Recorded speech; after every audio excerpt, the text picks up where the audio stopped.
3, 2, 1. Hello, everybody. Welcome back to another episode of the Nine Hole Podcast. This is your host, Ian Miller.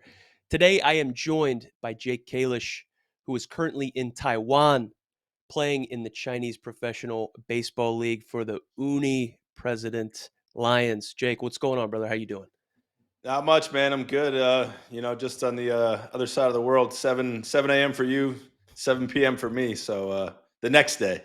Actually, That's no, right. day of. So, it's pretty wild, man. How about yourself? How we doing? Man, I'm doing all right, brother. It's, 7 a.m. We're living. It's Monday. We're Yeah, alive. you're up at the crack of dawn over there, dude. You're 5 a.m. up. I'm getting text messages with the whole nine. Hey, we ready to rock? It's like, yeah, let's do it. I'm an early bird, man. The 1-year-old makes it that way. So Yeah. I've kind of learned to live life a little differently right now, and it seems to be working out all right. I'm in a nice little routine, nice little process, but it's a lot different than the baseball grind. We were talking about it a little bit before we went live, dude.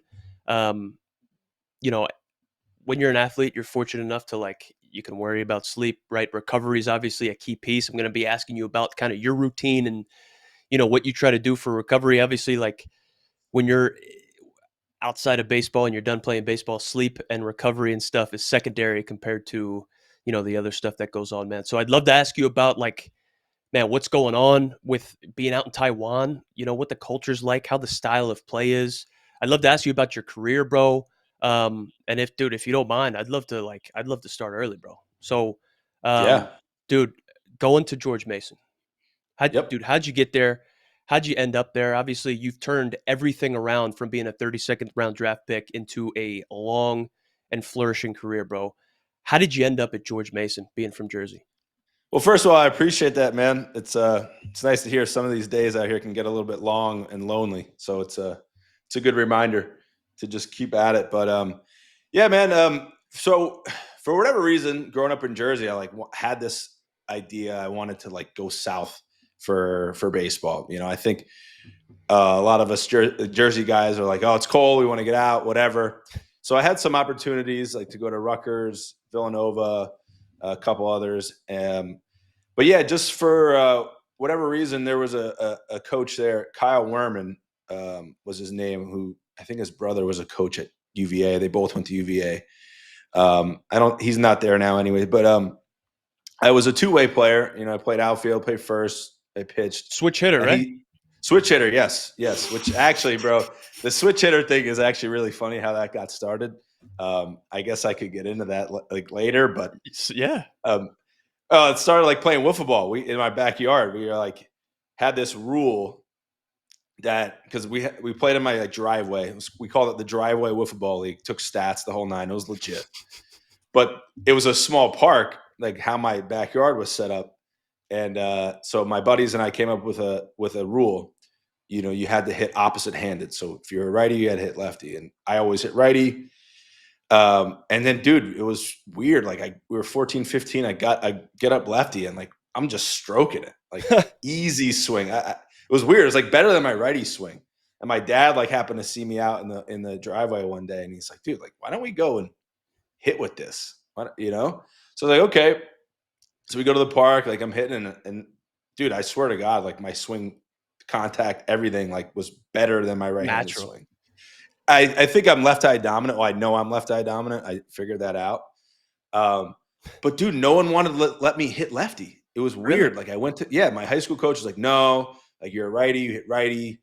Tried to do my senior year, no. But in club ball, the team that I was on, they didn't care. In the summer, they let me do what I want. So I'm hitting lefty, and coaches see it. Coach Werman saw it, and it's like, hey, I want you to come to Mason. You're gonna have a really good chance to pitch on the weekends early, and we're gonna give you a chance to hit. So I was like, this is what I want to hear. Obviously, a scholarship offer. Yeah, dude, it's everything you want to hear, especially. We talked, and I heard you guys talk about it, and I talked about it with Nick on our podcast on Punching Tickets. But the opportunity to play is a huge value, instead of going to maybe the biggest school where you might not have played. So yeah, I wanted to go there. I get on campus, and the Coach Werman actually ends up leaving, and they bring in a new coach, which was tough, man. that was tough because I really liked this guy. He believed in me. He was going to let me do what I wanted to do. And the new coach didn't love my left-handed swing. Like was like, oh, I didn't want me to hit lefty. I ended up hitting lefty for my freshman year and hit pretty well for the first 3 weeks. And he comes, hey man, like you're not going to hit lefty anymore. Like, sorry, I know you had success, dude. It's crazy.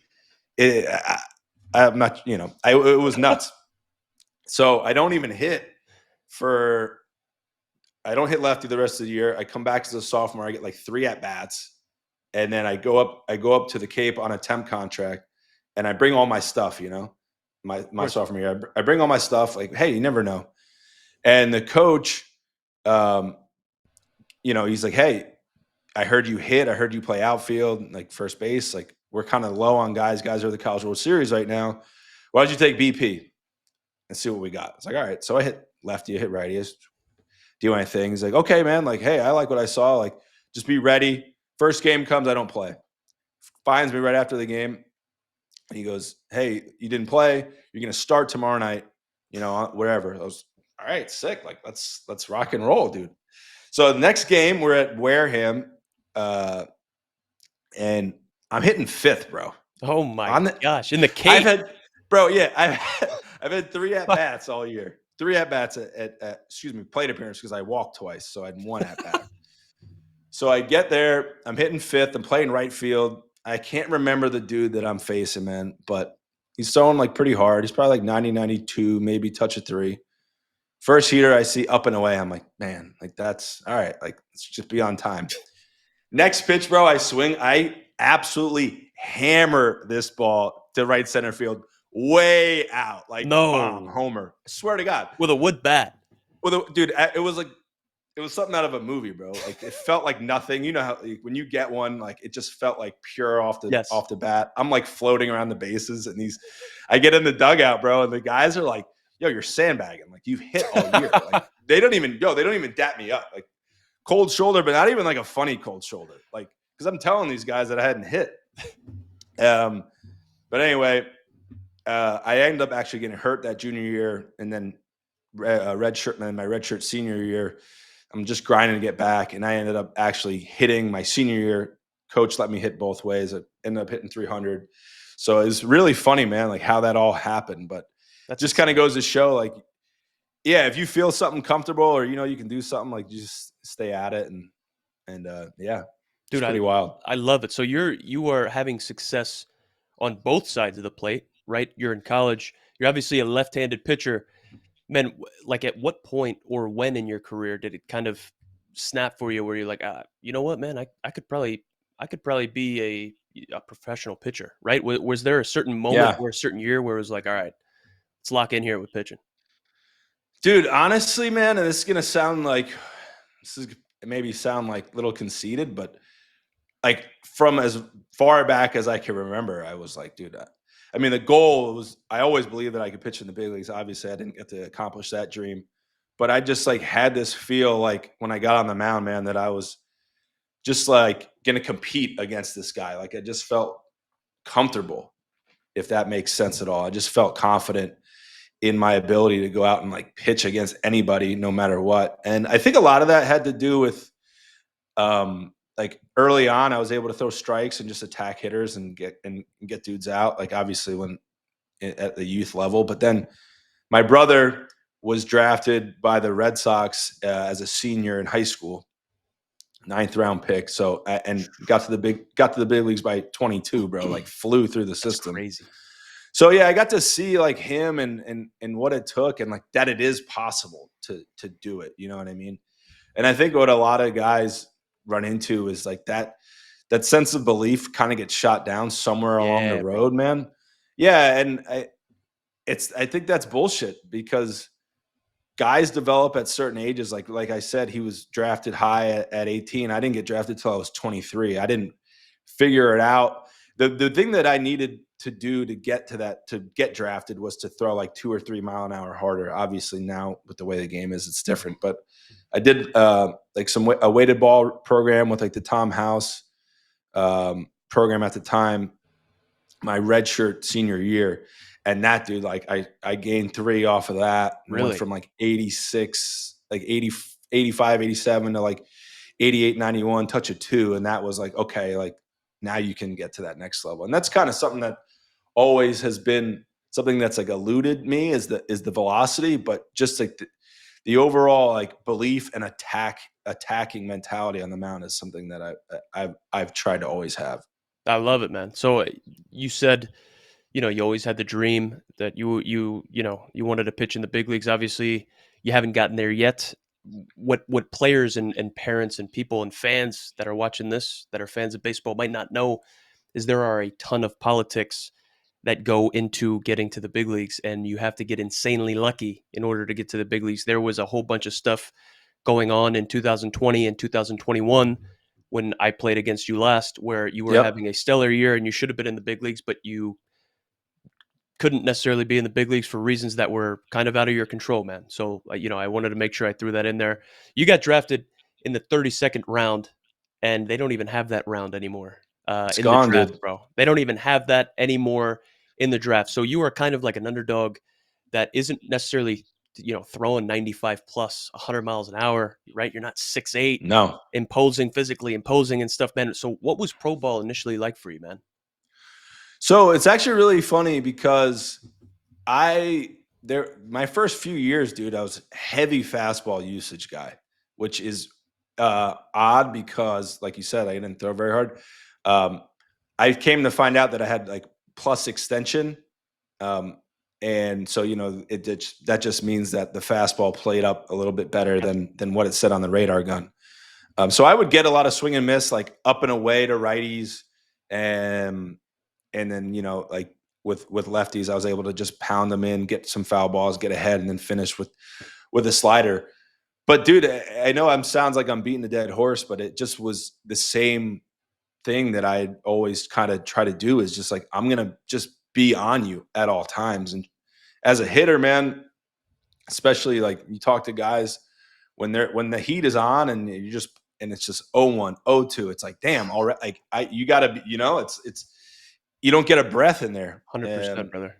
So I've 100%. tried to live off that. And it's funny, dude, like the times in my career where I've gotten smoked a little bit, I am kind of like, well, I'm not throwing so hard, or I'm not spinning it so great. Like I gotta kind of like nibble. Yeah. Then I mean, I'm in real trouble because guys can just shorten up the zone and get their A swings off, and that's not really a place you want to be.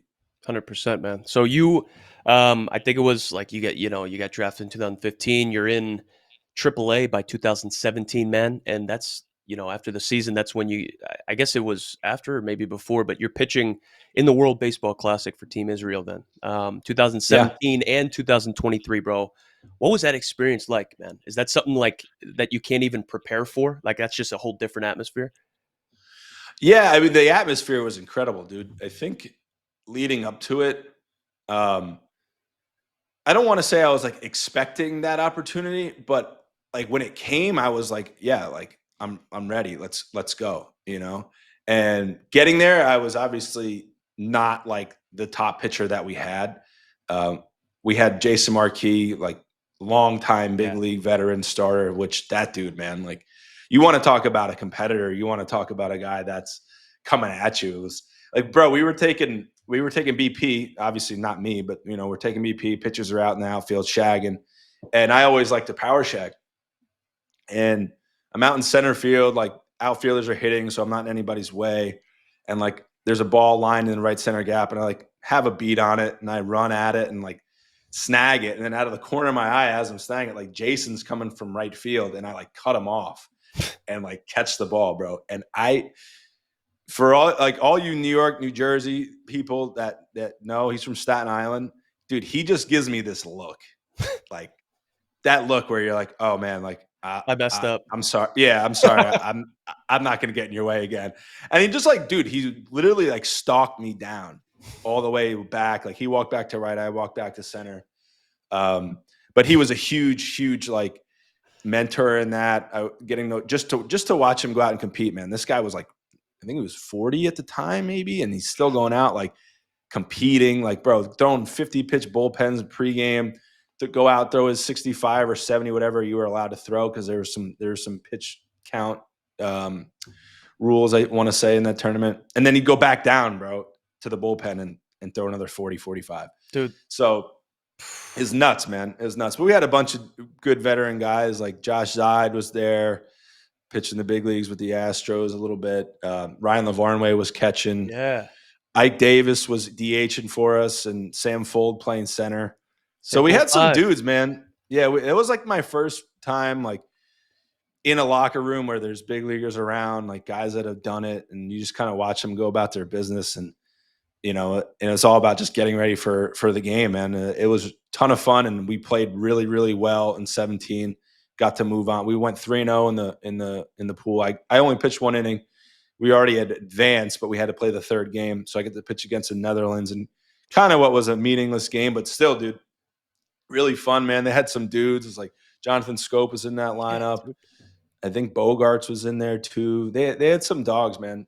And then Japan was both Korea and Japan. We started in Korea, and then we advanced on to Japan. And just that culture, dude, is so cool. Like everything about it, like the food, just the way the cities are built. Like, bro, we stayed in this hotel in Seoul, Korea, at the JW Marriott. It was like, I forget how many floors it was, but below it, there was like a 10-story mall underneath. So you take the freaking elevator all the way down, and it was like floor after floor after floor of food and shop. It was the shopping and like malls over here, dude, is insane. Whoa. So okay, that's absurd. I mean, in a good way. That's insane. Yeah. Is that kind of like the same experience like where you're at right now in Taiwan, like that culture and that feel? Dude, yeah, it is. It's a little bit different. I mean, when I was when I was in Korea and Japan in 17, it was cold Okay. because in Korea it's cold, man. Like especially in the wintertime, like February, we were there late February, early March. But dude, here is hot. It Really? is like, oh, dude. Is it humid? Yeah, it's all the above, man. Like it's oof. You go outside at 9 in the morning and it's like 92 degrees. The humidity is through the roof. And I'm in the south part of the island, which is just it's always hotter here. And dude, I'm only pitching in the minor leagues here. I've unfortunately had to grind it out in the minor league level here in the cpbl. So I'm pitching at 2 o'clock. They don't do night games for the minor leagues. They won't even turn the lights on if the Ah, game runs late. Like, and they'll call it for darkness, dude. Like, there's some stuff here that you're like, damn, that's different. Stuff that I never even like hadn't had to think of in almost a decade. You know what I mean? I get it, bro. Um, Style of play. but What how's the like the competition? so I'll say this: the bat to ball skills on these hitters is insane, bro. Like you'll throw a pitch like the other day. I get ahead of this kid, like a lefty. I pound him sinker in, 0-2, and then I throw a sweeper. And I looked at the video, man, and it's like in the other batter's box, bro. And this dude just like leans out and like slaps it in the left for a base hit, and then the catcher's like, "Hey, that was up," and I'm like, "What?" It wasn't even like in, but like he's right because so the bat to ball skill, man, is super impressive. These dudes have like 3 or 4 swings depending on like the at bat and the way they go, like the way they set up. I'd say like when you look at this, like I've gotten to go to a couple major league games, and I'd say the competition is fairly the same at the different levels. The only difference is each lineup at the big league level here, there's probably 2, maybe 3 guys that could clip you. Okay. Um, but for the most part, a lot of guys are, especially down the bottom of the lineup, more defensive guys. The defense, some of these dudes, the defense is really, really solid, and a lot of these guys can fly.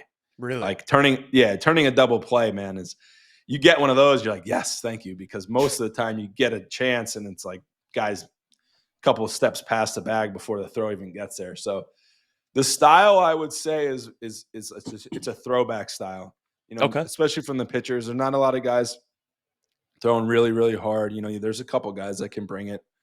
Um, but yeah, the strikeout rate is typically lower here, and it's more of like a hey, first and second, and you're hitting one, or you're hitting 7, 8, 9, or 6, 7, 8, 9. You're probably laying down a bunt. A lot more bunting going on. It's a throwback style, dude. It's Yeah. it's fun. It's fun for sure. I love that, man. How's like How about the places that you play? Like, what are the stadiums like? So we obviously played for a decent amount of time in AAA, bro. You get Mhm. used to, playing in. I mean, I played in the PCL. I mean, what was the league that we played in for with Omaha and Iowa? Was I that think that year we were in the IL, just okay? yeah, IL, dude. just So for like, that we one play some year, nice spots international. in Yeah. the international league and stuff, dude. How does that compare to being out there in the CPBL? Yeah, so the minor league parks, they're like big structures, but like the underneath, like the infrastructure, locker rooms, stuff like that. It's not the nicest of facilities. You know, you have your underneath cages, you have a lot of that stuff. It's just like the presentation of it's not super nice. Got you. But there is one minor league park, man, that you have a hallway that connects to the dugout that's your locker room for the day, which Whoa. is was like, yeah, man, like there's some days and you're wow, like here's where I'm at, and it's a little different. Um, but like at the end of the day, man, like they pay well, so it's like Yeah. I'm gonna go out and compete and hopefully get an opportunity. But I did get to go on a trip with the major league team to Taipei, which is the capital, and they just finished up the Taipei Dome, which dude is sick. I got Really. to play in like the Go Chick Sky Dome in Oh, Seoul, which was nice, and then I played in the Tokyo Dome, which is really nice. It's huge, but dude, I tell you what, man, they did a freaking awesome job with this dome in Taipei. It is unbelievably nice, clean. I mean, it's as close to a show as you can get. I would say. I love that, man. Love to hear it. So it seems like the experience that you're having in Taiwan right now, obviously being in the minor league side of things, it almost sounds like you're playing abroad and it rivals like you know, like playing winter ball kind of. Not obviously Yeah, like the in a style of play, sense, but yeah, dude. maybe like the treatment and there's a place where you got to get ready in a hallway and stuff. Dude, Yeah. you played multiple times in the Dominican Winter League, right? 2 times there. Mhm. You're currently in Taiwan. You're pitching for Team Israel a couple times, bro. How beneficial was playing abroad for you in your career? What did that do? Obviously, like when you are playing outside of the country, bro, you don't have the comforts of home, right? Your back Yeah. might be up against the wall a little bit. You're kind of in a different culture. You might not speak the language, bro. How important was that to you in your career and having the longevity like playing abroad? Yeah, well, I mean, just the my first experience abroad was in the WBC, and that was kind of like, you're traveling first class. I mean, you're staying at the nice hotel, you're getting your own room. That was a whole different ball game. It was basically, I haven't gotten to play at the big leagues, but I heard enough stories and a taxi squad one time and got to travel. And it was very similar to that. As far as like the treatment. Um, so yeah, going in my first time in the Dominican was definitely a shell shock. Um, way different.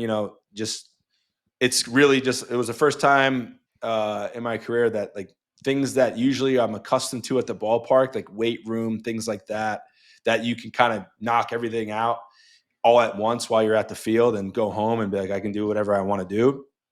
That was the first time that I had to like, hey, like, okay, I'm at the field and I got to learn how to like get my throwing in, get my conditioning in, and then I got to wait to get back to the hotel or the apartment to get my lift in.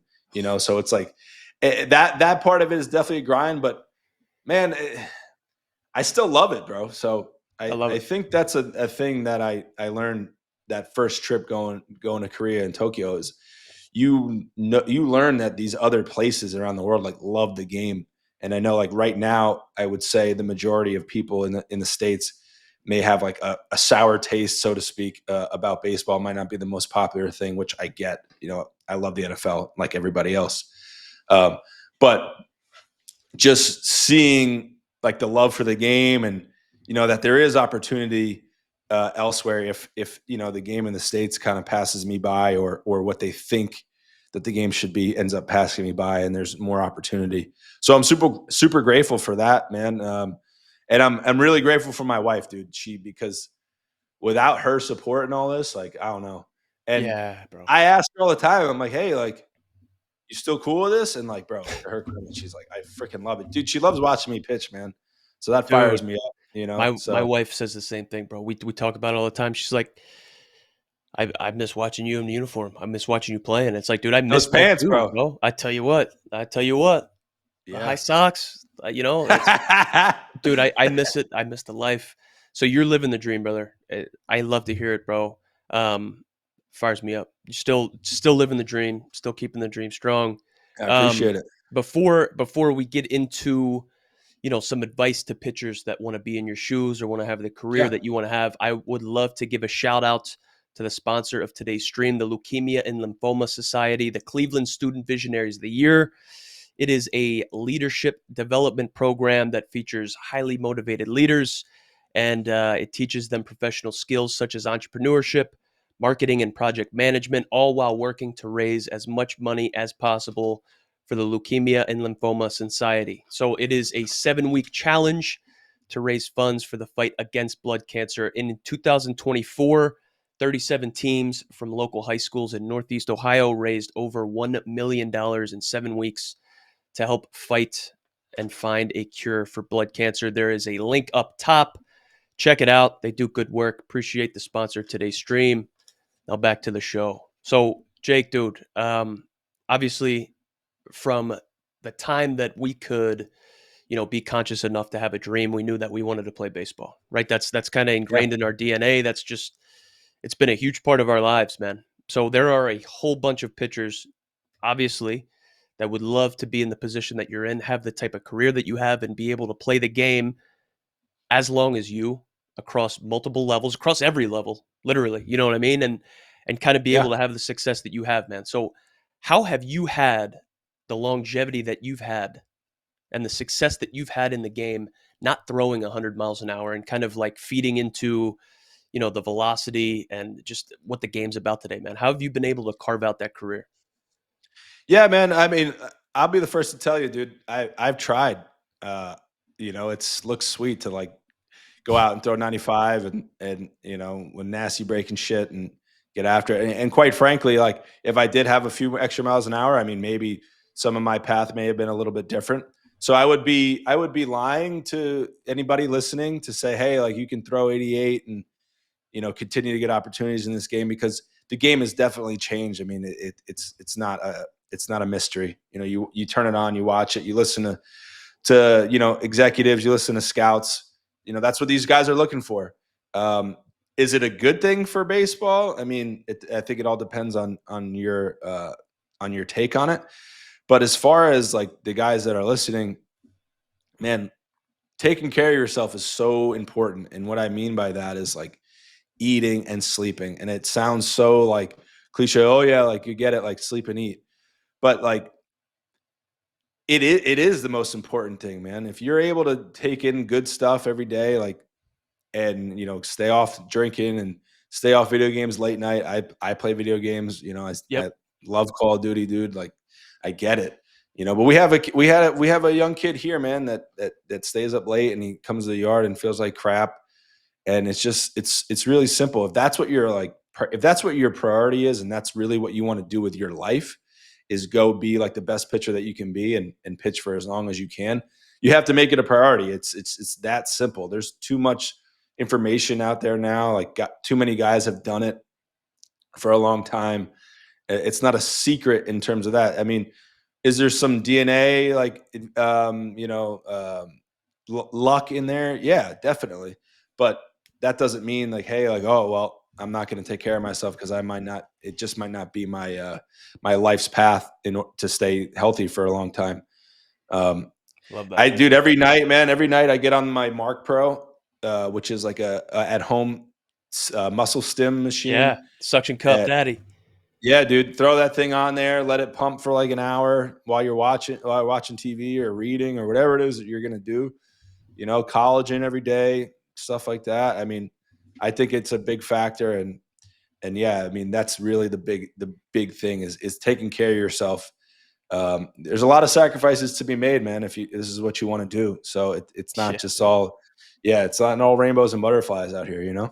Absolute, man. Gotta make it a priority, dude. There's way more that goes into like successful numbers and a successful season on the field than just being physical. right? It's the Yeah. stuff you put into your body, how you treat it, man. I was gonna ask you, it's like, 2000, 23, you logged the most innings pitched you had. You were 31 years old, Yeah. 130, over 137 innings pitched, man, right? You stayed healthy, you performed, yet you did what you had to do. It's obviously like you're taking care of your stuff off the field, right? You're grinding as hard off the field as you are on it.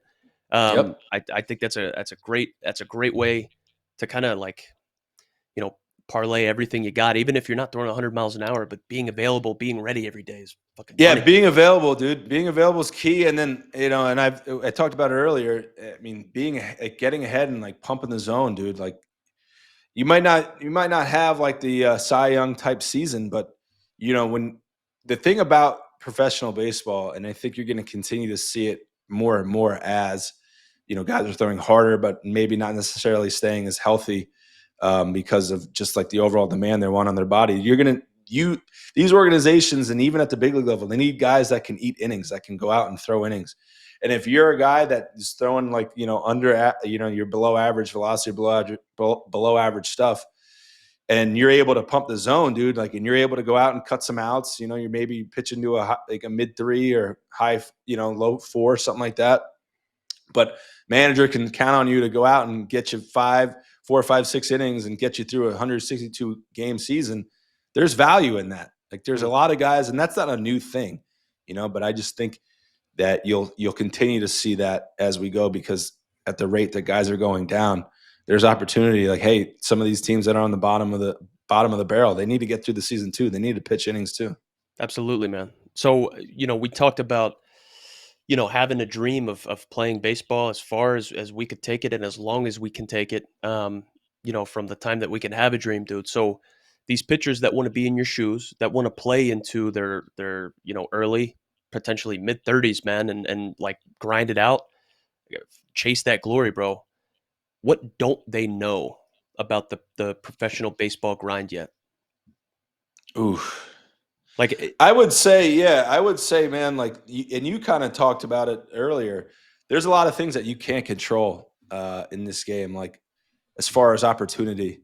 And my first 3.5 seasons, dude, really 4 seasons, I didn't even like I didn't pick my head up. I didn't worry about what anybody else was doing. All I cared about was going out and competing and like putting my best foot forward each and every day. And I would always tell myself, like, hey, it's just going to happen. It's just going to get there. And then I'll never forget, man, like I was midway in 2019.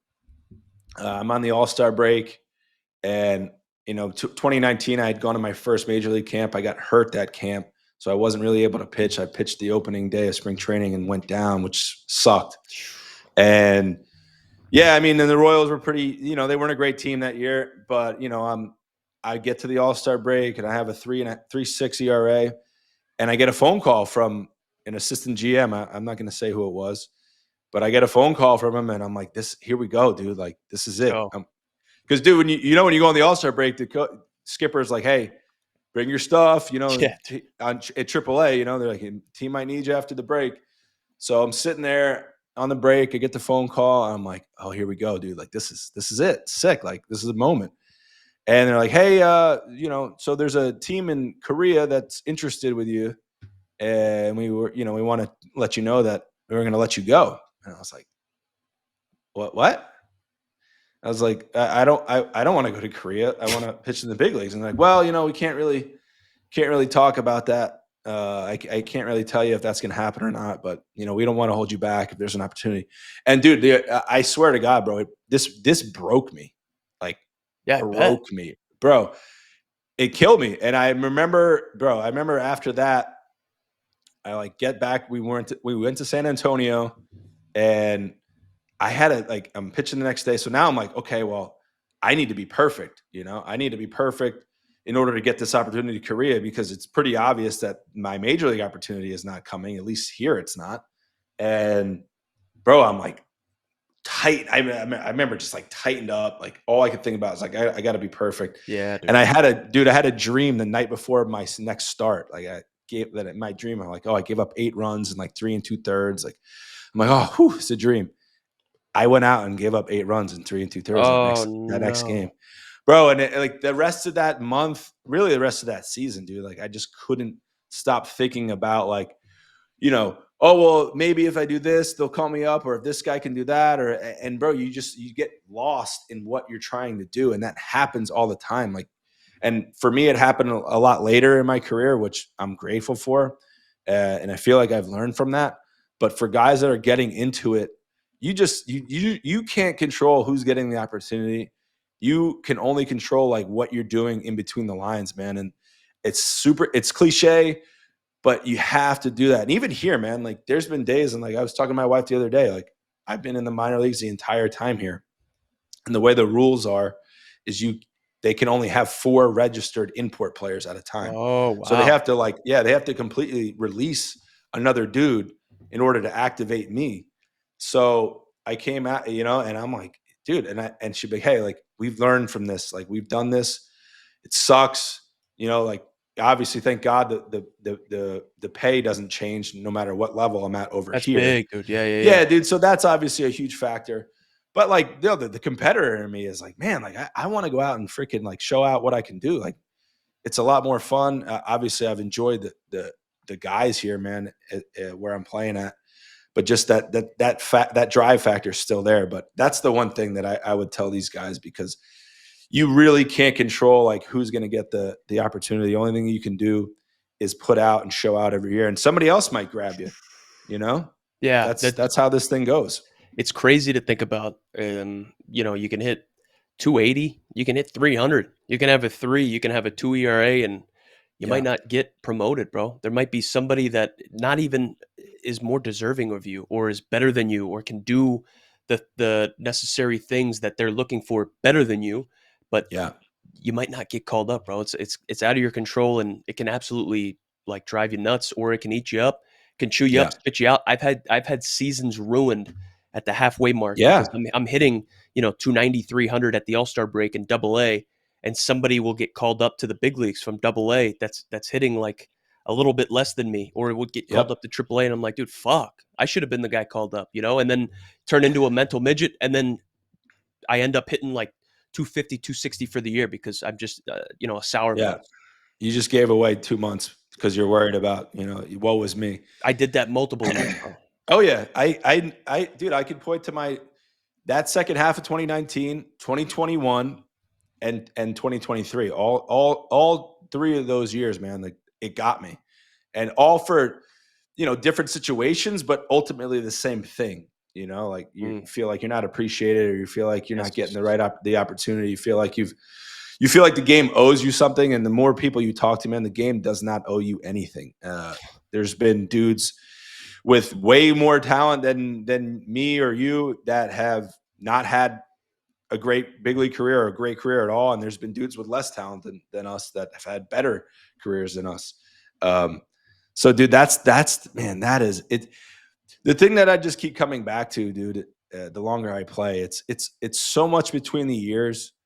It's insane. Like you don't get to like college and beyond without having some skill. It's the dudes that are able to like keep it in between the years and like keep it at the ballpark and be able to go out and like focus on just competing, dude. I think, and for pitchers now, when I watch a lot of pitchers now, especially with these dudes like with incredible stuff, what it looks like, just like looking at their faces, is they're afraid to like give up hits and attack the Mm, zone. And I'm like, bro, I'm throwing like my best years. I'm throwing my balls on the mound every night, and I'm throwing 88. Like you need it, you got it. Like go out there and freaking let it rip and say, here, hit it. And if they do, so what? Like it's really hard to string together 4 hits in an inning. You know what I mean? Like if you're on the attack, you're gonna be okay. I love that. Dude, I love that. I'm writing that down. I can come back to that. I absolutely love that, man. I appreciate you, man. Dude, so when you're going through, any type of slump or adversity, or, you're getting punched in the mouth a little bit, some shit is not going your way. Yeah. We just hit on, I turned into a raisin, and I gave away the last 2 months of a season multiple times because, I'm playing assistant GM in my head thinking I Oh should be yeah. going up. And dude, that is like, that's a disease that can spread easily across a locker room or across, Oh yeah. an organization. I get it, dude. So when you're going through these mental grinds or these, mental adversities that you need to overcome, bro, how do you stay even keel? How are you able to kind of like overcome that, get back on the mound the next day and go about your business? Yeah. Um, well, I would, dude. The thing that I've leaned on more and more and more, and my wife can attest to this, is like leaning on that support system. I would think that most people by this point, in their lives in general, I hope that you have somebody or some people that you trust that you can lean on, and really like being vulnerable and opening up. I just remember like the darkest times, like that year, dude, like that 2019 year where I wasn't telling anybody about that. Like I was like, oh, I don't want to call my agent and tell him because he might think I'm soft, or Yeah. I don't want to tell my wife because I don't want to burden her with it. And then you're sitting on all this, like getting that shit out, man, like helps a ton. It helps more than you know. And if there's not somebody that you can trust, you gotta be able to go find somebody and lay it all out there, dude. It feels much better to get it off, and then usually those people are able to give you some sort of perspective, Yeah, some bro. sort of like, yeah, some sort of way to get back to like being grateful for the opportunity you have. That's another thing too, man. Like you can get out in the community and go see some people, or like go out and sign autographs or try to do something to where you're like bring that perspective back to where you're like, damn, like this is pretty sick. Like no matter what I'm going through or no matter what I think I should be getting out of this, it's like doing something that's going to make you realize like this is not something that everybody gets to do. Like, bro, I've been doing this my whole life. Like you were, you were too. Like everybody that's in this game, I think you almost kind of get this like blinders on, as if like this is a normal life. You know what I'm Yeah, saying? dude. And Yes. yeah, and you just kind of forget about that. And I'm dude, and I still, like I said, I'm still kind of going through that stuff because I'm still in it, and I'm still chasing the dream, like you said. But there's days where I'm like, man, like maybe I should kind of remove myself and get some perspective on it. And those days help, dude, because it's like shit, like yeah, like I still love this. I still want to keep doing it. Like, why don't we just put all the bullshit aside and get back to like the X's and O's and get after my day. And then, hey, at the end of the day, like I can go do what I want to do. And that's that. Love it. And that puts even more of like an emphasis and a perspective on how important like leaders are in a team or in a locker room or in a clubhouse, Yeah. whether it's like the manager, the head coach, if you have that type of, relationship with the guy at the helm of the team, being able to have the open door policy and go in there and get some shit off your chest, that's Yeah. incredible. The years that I had my best seasons came when I had the most trust in my manager to be like, dude, if there's anything going on the field or off the field, right? My mom was always there, my wife was always there, but Yeah. being able to have that at the field, that tool at the field was just like, bro, is so important, so beneficial. It really puts like the emphasis on how impactful like a veteran leader can be, especially like bringing together a clubhouse, dude. Oh yeah, man. And dude, at the AAA level, that is not an easy thing to do. And I mean, we spent a lot of time there, and that's another thing too that guys that are coming up uh, in professional baseball and affiliated baseball, especially like minor league baseball, especially at the AAA level, like winning isn't as important as you had been brought up through college and high school and things like that. So that's kind of another shock too, and especially at the AAA level, man, it's full of guys that are either they're coming up or guys that have gotten stuck and guys that are coming down.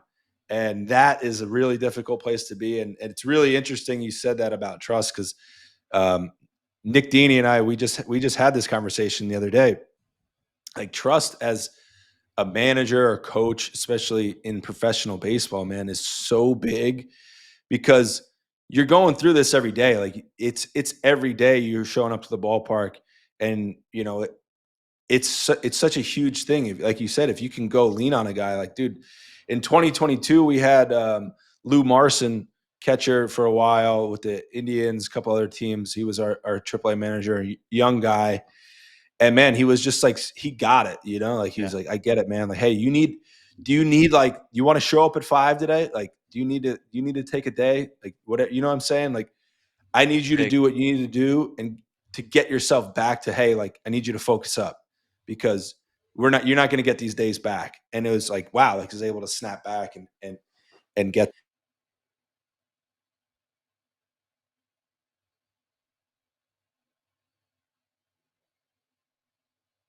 Hey, you. I don't know if you can hear me.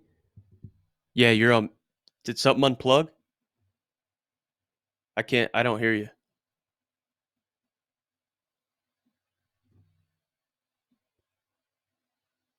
I don't got you.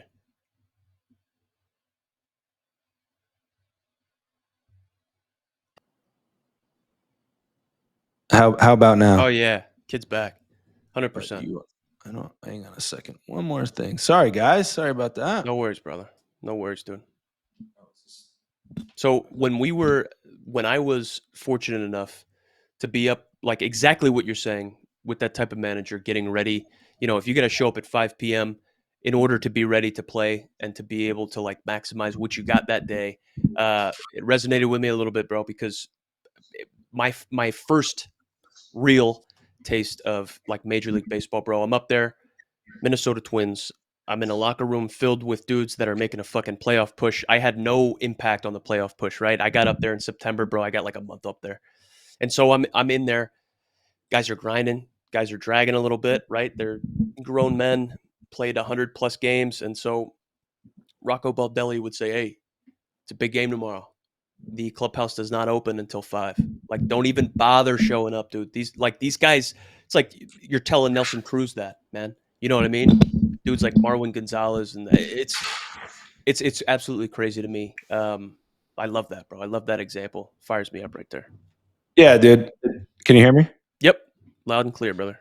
Um, it really makes a huge difference. Like when you have somebody at the top that understands it, that's been there. And I think, like, as far as a coach goes, it's really easy to forget what it's like to be playing and think that, like, oh, like when a guy fails on the field, it's easy, like, oh, come on, we got to get that done. But they they quickly forget like how difficult the game is, and that there's more things going on that maybe not necessarily all on the field.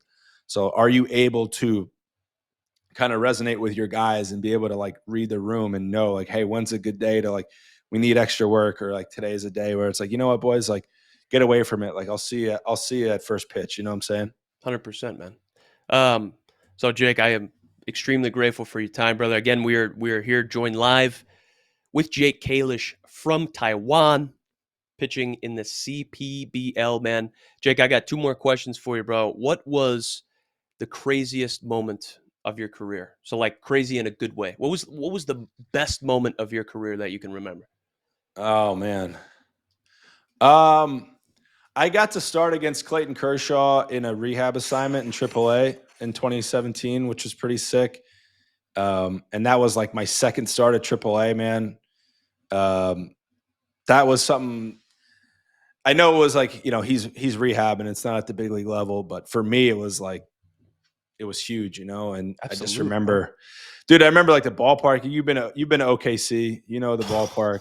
I Oh mean, this yeah, place was dude. jammed, bro. It was jammed. Is that the Uh, Chickasaw ballpark yeah, or something like that? Yeah, dude, Chickasaw, I and it's in a never cool forget. location.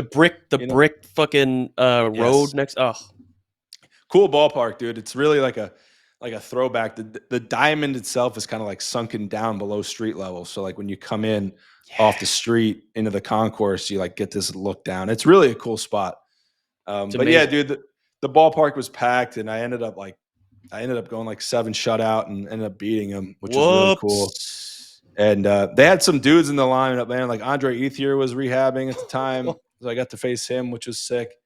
Um, yeah, dude, that was really fun. And I think, God, there was a boxing match that night too. That we got to go out and watch. It was like Pacquiao and, God, who the heck was? Oh, and Floyd Mayweather.